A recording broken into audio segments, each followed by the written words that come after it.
Cá Entre Nós, com Nelson Marques. Olá pessoal, estamos iniciando mais um Cá Entre Nós.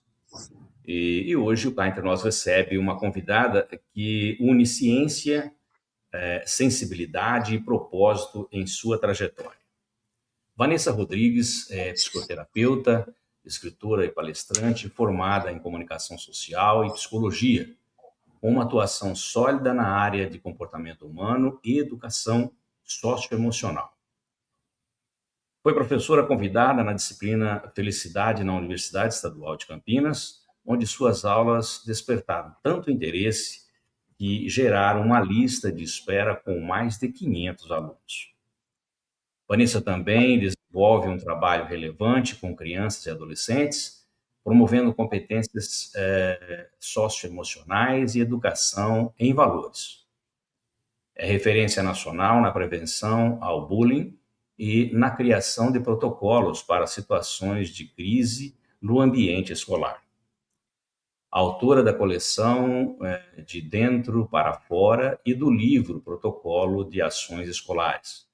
Ela também é coautora da obra Vamos Falar sobre Felicidade, ao lado de Rossandro Klingey e Lúcia Helena Galvão, além de produtora do documentário Perto Demais, que aborda o impacto do adoecimento mental em jovens.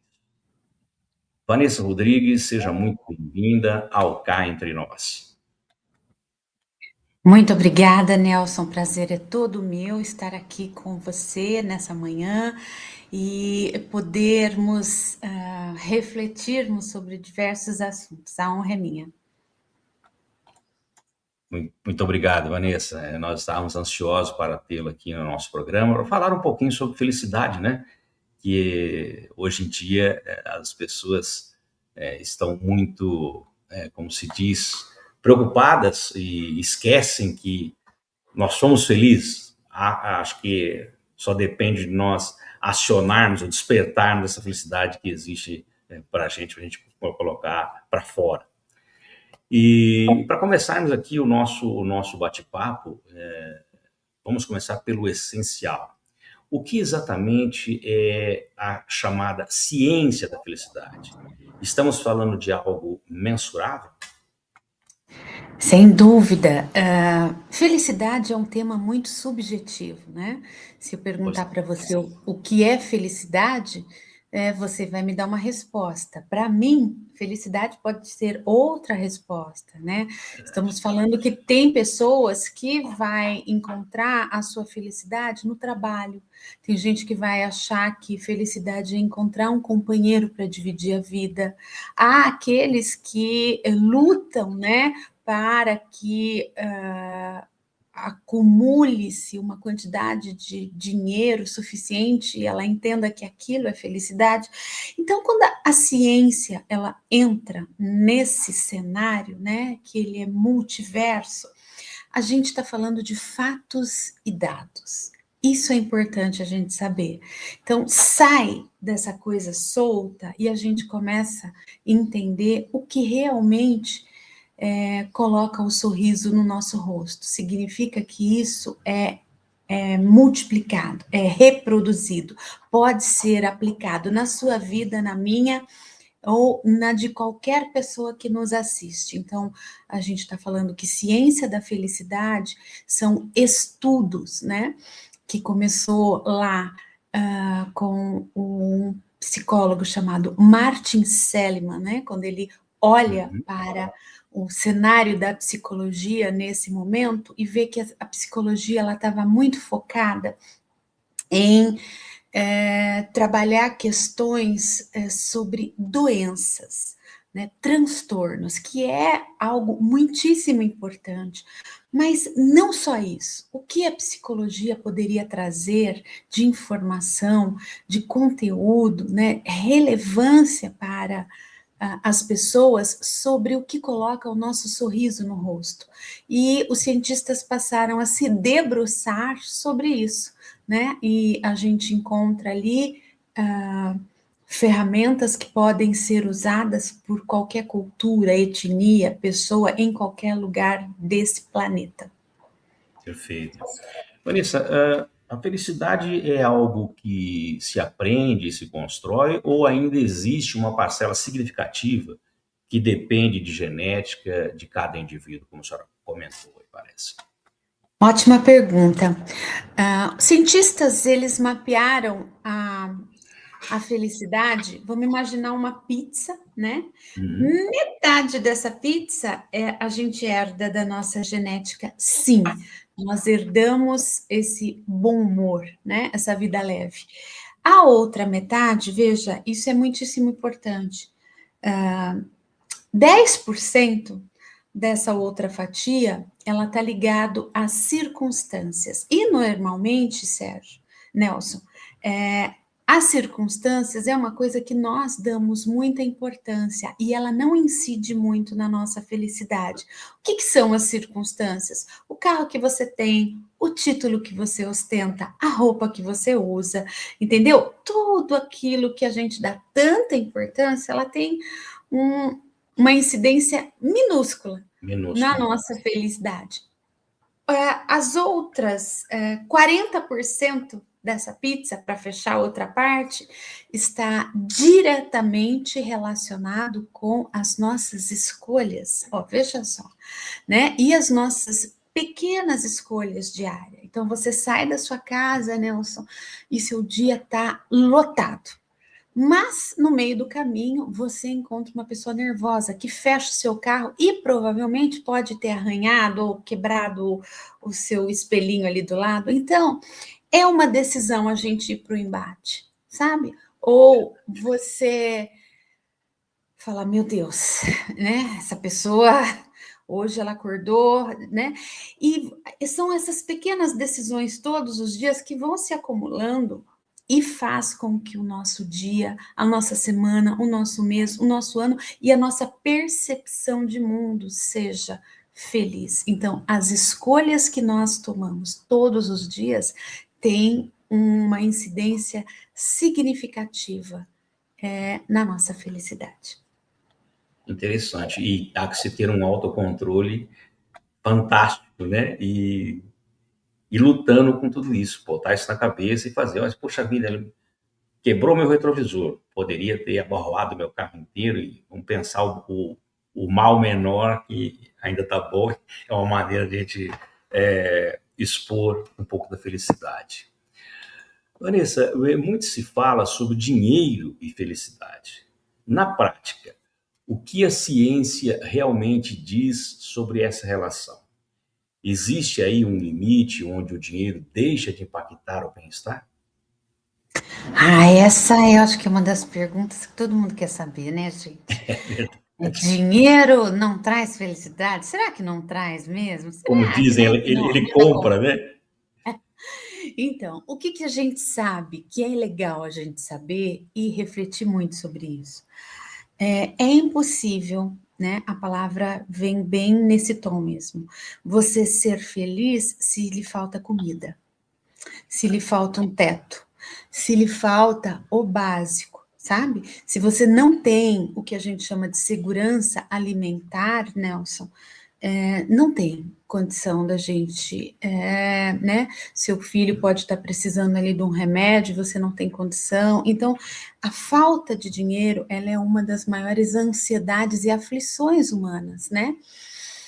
Contudo, né? Se você, Nelson, como eu e a maior parte, talvez, das pessoas que nos assistam, tem um teto, tem um chuveiro quente, luta, tem a sua comida dentro de casa, o dinheiro, né? Apenas o dinheiro, ele não é o responsável por colocar o sorriso no seu rosto.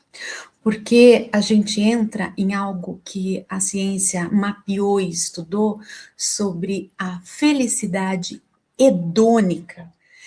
Hedônica significa que é o prazer imediato.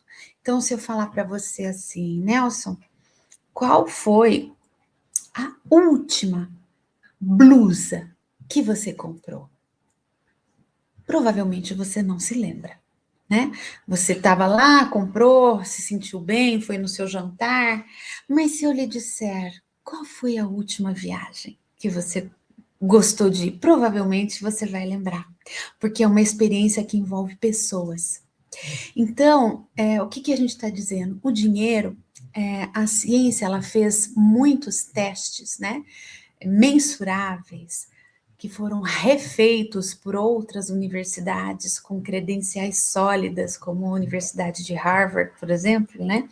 Que mapeou pessoas que ganharam na loteria, aquela loteria americana que você fica bilionário. E lógico que os primeiros meses, o primeiro ano, é uma folia, né? Uma felicidade. Você não encontra mais obstáculos para ter coisas que você quer, para viajar, para proporcionar. Mas depois, veja, a pessoa se acostuma com o padrão que ela tá.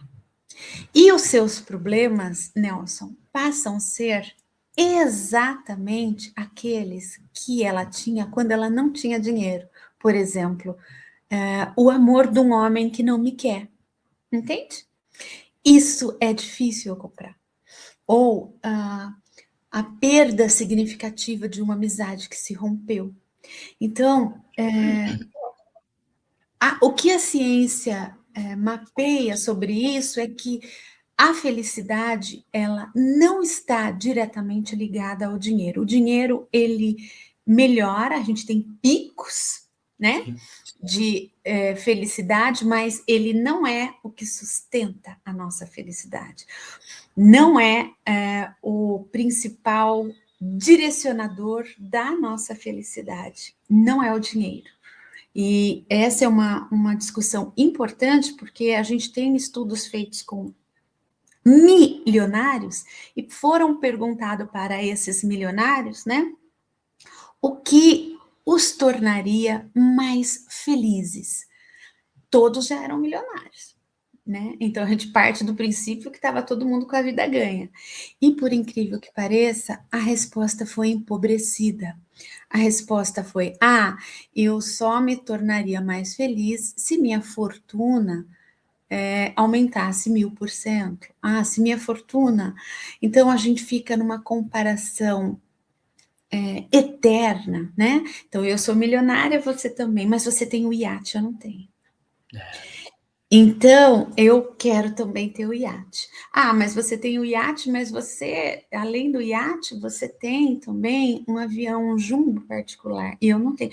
Então, a gente fica nessa comparação, mas os problemas que afligem todas as pessoas, eles são de ordem existencial, não de ordem material. Entende? É interessante. Essa questão da comparação, ela é super, super em moda, né? A gente, ainda mais agora que vivemos aí na era das redes sociais e da comparação constante. Como esse comportamento ele influencia diretamente a nossa percepção de felicidade, como a senhora estava comentando? A comparação, ela corrói a sua maneira de enxergar a vida. Você vai ver só o recorte, né? Então, quem assiste pode falar: meu Deus, eu queria ter uma vida como a do Nelson, né? Ele é um homem bem-sucedido, tá na mídia, mas a gente não conhece os degraus que foram subidos para alcançar aquilo. E a nossa cultura, ela é feita para mostrar o recorte, né? Como todo mundo tem uma vida bacana, né, no Instagram, mas essa visão, ela empobrece e ela nos tira o principal, que é reconhecer que as pequenas coisas, né, a miudeza da vida é que nos leva a subir degraus. E quando eu falo sobre miudeza da vida, eu estou falando algo muito importante. Não sei se a gente já deveria entrar nesse assunto, mas acho que eu vou falar sobre isso, Fica à porque vontade. vai ampliar melhor. Hoje já se sabe que o maior preditor de felicidade da existência humana são as relações. Então, significa que a gente tem que ter amigo, que a gente tem que ter pessoas com quem você confia. Você não precisa ter 20 pessoas que você confia, mas que você tenha uma. E existe um estudo muito famoso, que talvez depois você possa buscar e colocar no link para as pessoas assistirem. Ele se Sem chama dúvidas. Os Homens de Harvard. Eles fizeram um estudo sobre meninos que estavam saindo da universidade e foram estudar a vida desses meninos e de um grupo de meninos de um bairro ali de Boston, ali perto, né? Uhum. E o que acontece? Os cientistas, eles passaram a mapear esses meninos que saíram da universidade. Então, começaram a fazer entrevista com eles, entrevistaram suas famílias, fizeram um exame de imagem e foram coletando dados sobre a vida dessas pessoas, dos dois grupos, né? O grupo do bairro pobre e o grupo de meninos que saiu da universidade. E esse estudo foi tendo, a cada 2 anos isso era repetido. Eu sei que esse estudo já tem mais de 80 e poucos anos. Essas pessoas foram crescendo, casando, tendo filhos, adoecendo, ficando avós e alguns morrendo.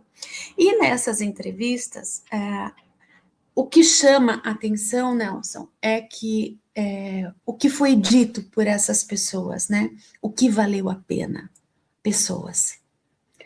Então, no fim das contas, a gente tem que aprender a se relacionar com pessoas.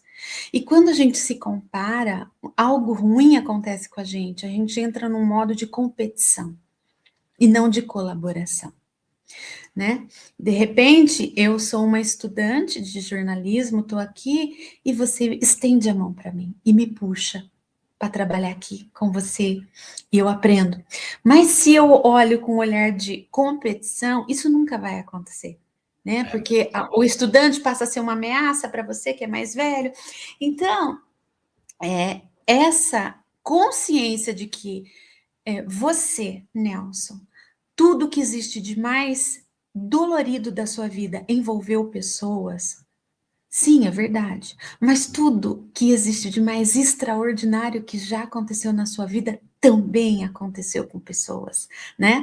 Então, você ter um grande feito, né, uma satisfação pessoal e não ter com quem comemorar é trágico, é pobre, né? Então, quando nasce um filho, a gente comemora e tudo envolve pessoas. Então, significa que nós precisamos aprender a nos relacionar com pessoas.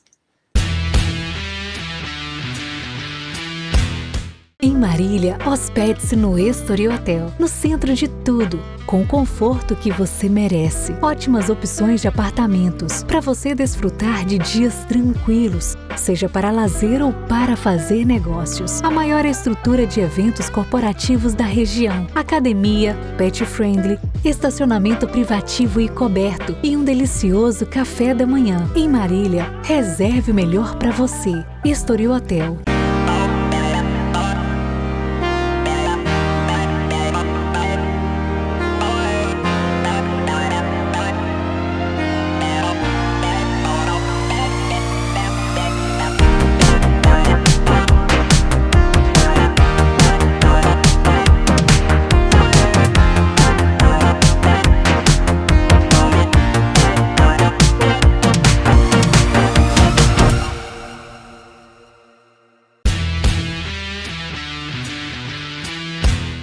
Vanessa, em um mundo cada vez mais acelerado, qual o papel da resiliência e da gestão do estresse na construção de felicidade? Veja, cair e levantar deveria ser uma matéria que todos deveríamos Deveria aprender aprender, né? desde a infância, porque isso acontece com muita frequência na nossa vida, né? Desde os primeiros passos, né? A gente tem que aprender a levantar, limpar a casquinha lá que ralou e sair andando. E na vida adulta não é diferente, né? Se você não aprende que tudo o que a gente vive, ele é para o nosso desenvolvimento, você vai se vitimizar, você vai se revoltar. E isso vai impedir o seu desenvolvimento como pessoa, o seu crescimento, né? Isso significa que você vai ficar estagnado, né? Nesse lugar. E muitas vezes, de uma forma que vai te prejudicar muito, que é essa formatação de que, por que comigo? Né? Mais uma vez, Vitimização. deu errado. Então, significa que não importa a dificuldade que você está passando nesse momento, ela existe para a gente crescer. E o amor é uma coisa que nos move, sem dúvida nenhuma, né? O amor nos move a fazer coisas incríveis, mas nós todos somos construídos pela dor, né? Significa que a gente aprende a ser humilde na dor. Você aprende a pedir perdão quando você entende a mecânica da vida.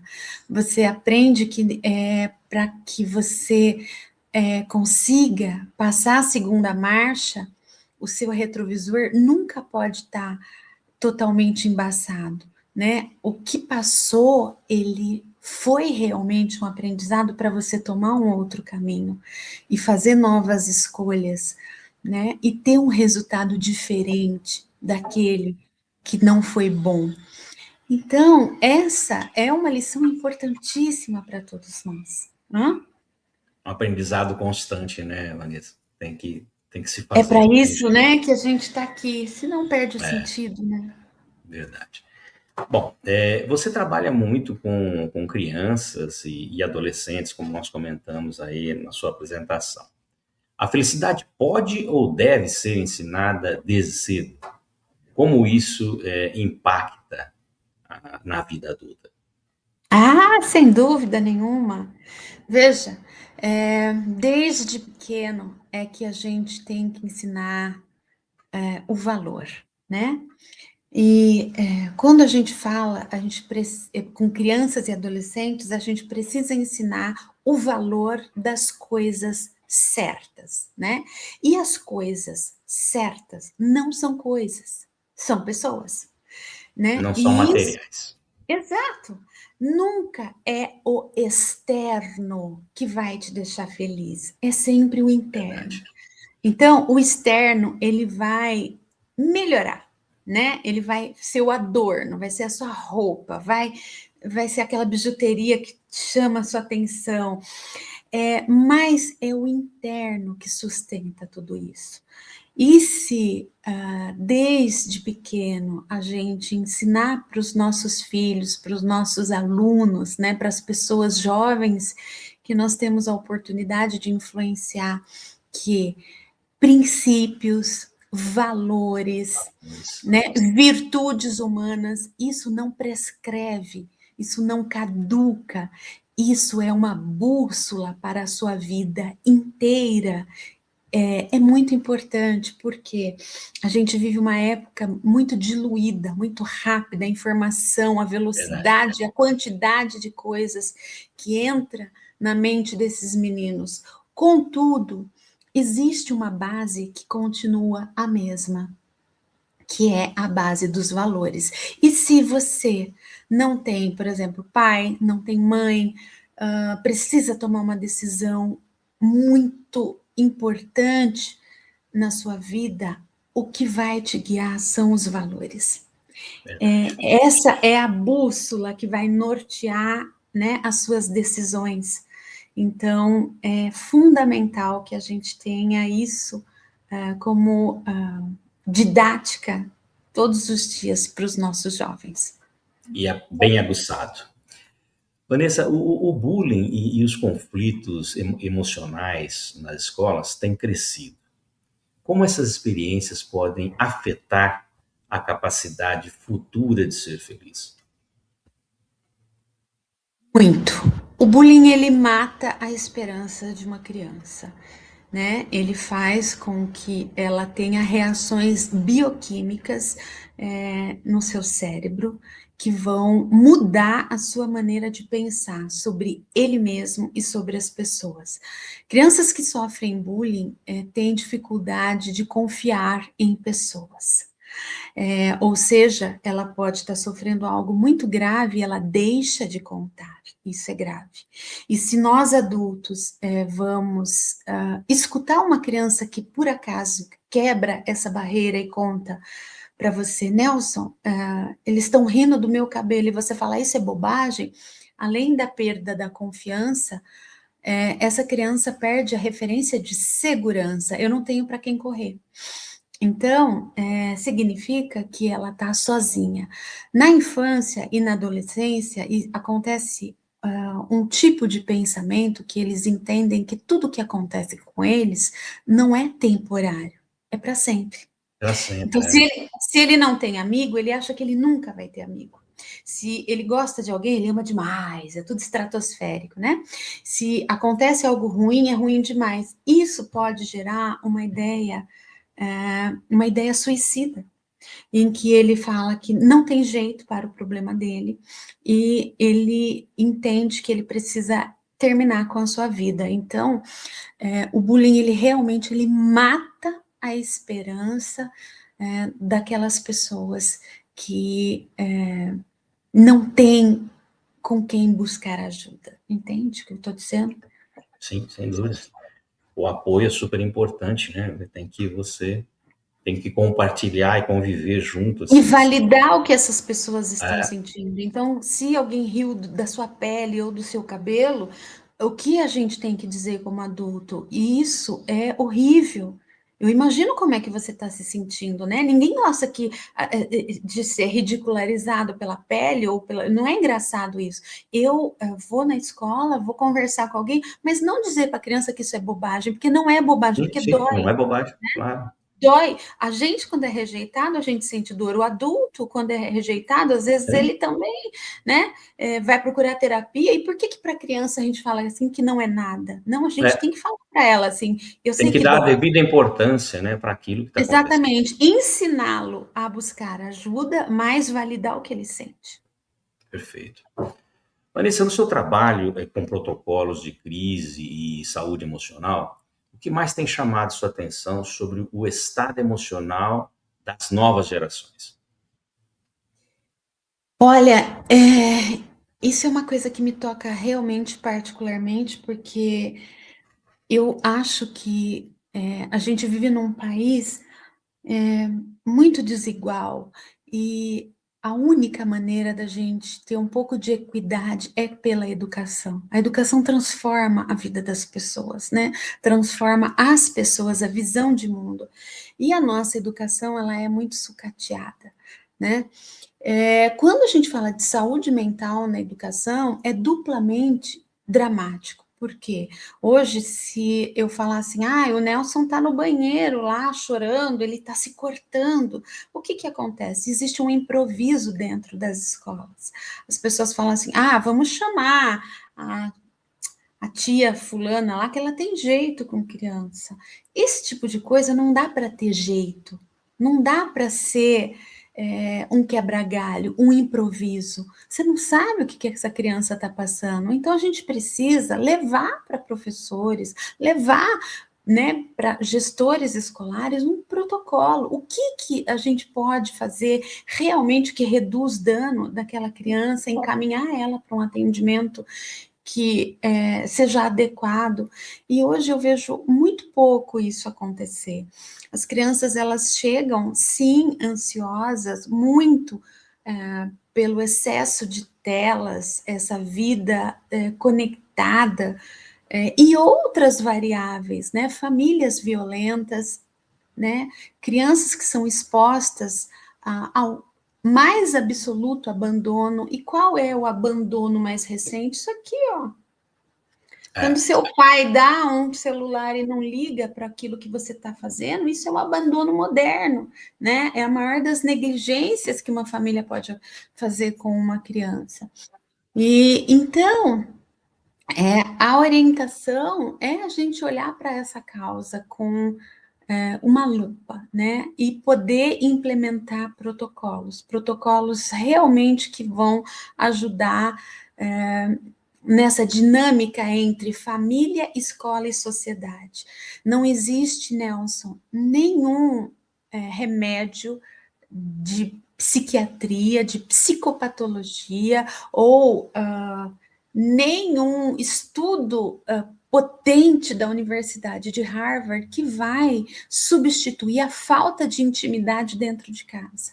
Então, crianças precisam conversar com seus pais, né? Os pais não podem ser ausentes. A gente não pode admitir uma educação onde professores são desrespeitados, né? São agredidos por alunos. E também a gente não pode assistir crianças adoecendo do jeito que estão nas nossas vidas, né? A gente vê aí ataques dentro de escolas, tragédias imensas, e achar que uma plataforma educacional vai dar conta a gente precisa treinar pessoas, né? Voltar a ter um contato mais humanizado sobre isso, né? Entrar dentro das políticas públicas, o que a gente chama de diálogo na educação, né? Dinâmicas de debate, colocar essas pessoas. A gente sabe que a felicidade tem muito a ver com a conexão humana, falta conexão humana, né, no ambiente escolar. A gente está muito dividido,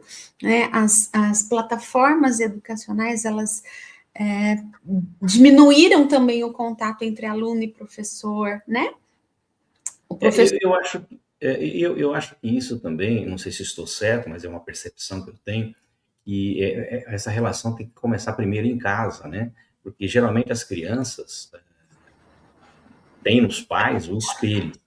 Então você proibir a criança de ficar na tela, mas você na tela perto dela, cria uma distância muito grande. Antigamente as crianças choravam, você dava uma chupeta. Hoje, como você mostrou aí, você dá um celular. Então existe uma confusão muito grande, né, entre tudo isso. Então, obviamente que na escola, fora, tem que se fazer todo esse trabalho que você comentou, mas acho que um trabalho fundamental também estão com os pais. Acho que internamente é que é onde começa a se construir, que a educação realmente começa em casa. Lá fora você vai ter instrução, né, sobre conhecimento. A educação, eu acho que é papel totalmente dos pais, e essa inter-relação com a criança tem que ser muito bem pensada, porque se perdeu muita coisa hoje em dia. Eu sou mais velhinho, né? Então a gente foi criado de uma outra maneira, e a gente percebe isso hoje. Não que esteja errado, mas a diferença é grande. Há que se ter uma certa conciliação em tudo isso. Esse é meu modo de pensar. Mas vamos lá.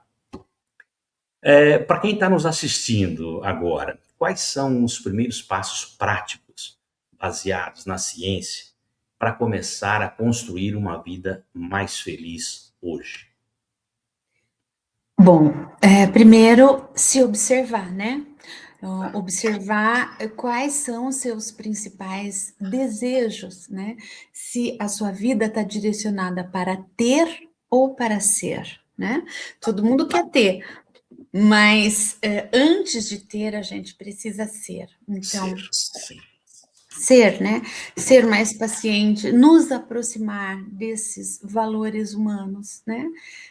Princípios, compaixão, bondade, amor, isso faz a nossa vida realmente ter um significado diferente. Você sabe que a gente tem estudos muito relevantes que quando a gente serve o próximo, você se sente mais feliz? Mais do que quando você dá presente, você fica mais feliz do que quando você é presenteado. Então, veja a importância de nós estarmos alinhados com princípios humanos, né? me perdoe, mas hoje a cultura de que você, para ter sucesso, você precisa ter coisas, né? E daí você tem sucesso. E o sucesso é um produto da felicidade. Quem tem sucesso é feliz. Isso é uma grande falácia, né? Os estudos da felicidade, eles mostram para nós, Nelson, que quanto mais feliz você é e realizado com aquilo que você faz, mais você atinge o sucesso. Então, significa que a felicidade é o resultado do sucesso e não o sucesso é o resultado da felicidade, entende? Consequência, é isso mesmo. Vanessa, olha, que conversa necessária, produtiva, profunda e transformadora, viu? Muito bacana. Fica claro aí que a felicidade não é um acaso, mas um processo, né? Que envolve escolhas, consciência e principalmente, como você disse, o conhecimento. E você traz isso com muita clareza, responsabilidade e propósito. Fique tranquilo. Muito obrigado aí por sua participação aqui no Cá Entre Nós, por compartilhar seu conhecimento e contribuir de forma tão significativa para esse diálogo tão urgente sobre saúde mental e qualidade de vida. As portas aqui do Cá Entre Nós estarão sempre abertas para você, sempre que você quiser dar algum recado para a gente. Você é muito bem-vinda, muito obrigado por sua participação aqui no Cá Entre Nós. Muito obrigada a vocês pela oportunidade, pela pauta e por estarem alinhados com levar uma comunicação de valor para as pessoas, né? Então, sabemos que a felicidade não é uma busca, é uma construção, vamos todos construir a nossa. Muito bom programa a todos. Muito obrigado. Vanessa, estou colocando aqui o seu contato, o seu Instagram, e gostaria que, nesse momento, você, por gentileza, deixasse uma mensagem para quem está nos assistindo. Então, você que me assiste, a mensagem de hoje para nós é que nós possamos aprender todos a colocar valor nas coisas que realmente importam. E as coisas que importam são as pessoas. Muito obrigado. Ótimo. Bom, pessoal, muito obrigado, viu, Vanessa, mais uma vez. E quero agradecer também a todos que nos seguem aí nas redes sociais e que constantemente também enviam seus e-mails sugerindo as pautas a serem tratadas aqui no nosso programa. Lembrando que nunca é demais, se você não se inscreveu no canal, por favor, inscreva-se, ative o sininho aí para receber as nossas notificações.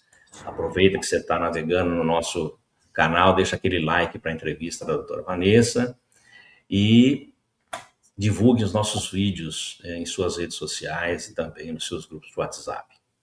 A todos que ficaram conosco até agora, nosso muito obrigado pelo carinho da audiência e até a próxima semana com uma nova entrevista. Solta a vinheta. Cá Entre Nós, com Nelson Marques.